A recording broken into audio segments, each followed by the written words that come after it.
का आपलं या जगात कोणी नाही. आपल्याला जन्म देणारे आपले आई बाप आहेत, पण आपल्याला जन्माला घालणारा तो आहे.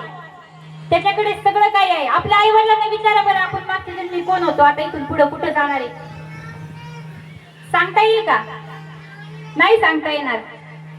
सांगता येणार नाही. पण कोणाला सांगता येईल? त्या विठ्ठलाला, त्या श्रीकृष्णाला सांगता येईल. म्हणून त्याचं नामस्मरण करायचंय. म्हणून त्याचं नामस्मरण करायचंय. आपला जन्म झाला कशासाठी? भगवंताच्या प्राप्तीसाठी. आपल्याला मरायचं त्याच्या भेटीसाठी. म्हणून नामस्मरण करायचंय. काय करायचं? म्हणून नामस्मरण करायचे. पहा, असे डॉक्टर विजय भाटिया त्या ठिकाणी उभा आहे. कुठे होतो आपण? गुजरात मधून आलोय.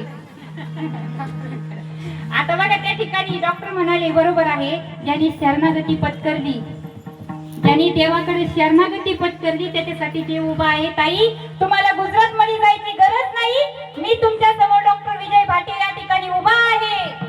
काय आहे?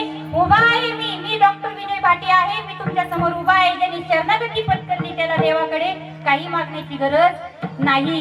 देव आपमत देतो.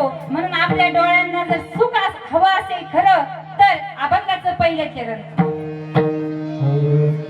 सदा माझे डोळे जडो तुझी मूर्ती, सदा माझे डोळे जडो तुझी मूर्ती, सदा माझे डोळे जडो तुझी मूर्ती, सदा माझे डोळे जडो तुझी मूर्ती. रखुमाईच्या पती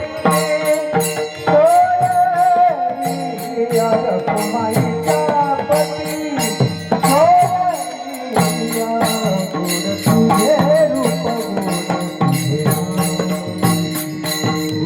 तुझे रूप, गोड तुझे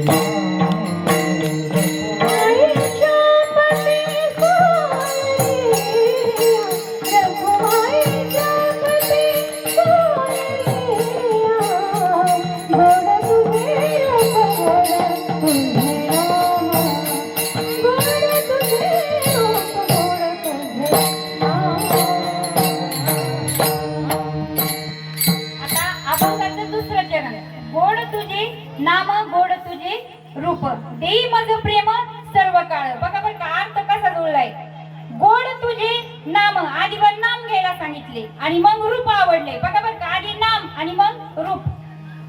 आधी नाव म्हणजे नामस्मरण आणि मग रूपाचं दर्शन. आणि मग रूपाचं जर दर्शन झालं तर काय होते? जे माझं प्रेम सर्व काळ. मग असा कोणताच वेळ राहत नाही तर त्याच्यात आपल्याला सुख मिळत नाही. असं कधीच होणार नाही. म्हणून आपल्याला काय करायचंय? नामस्मरण करायचंय. झोपल्या का काय? नाही ना?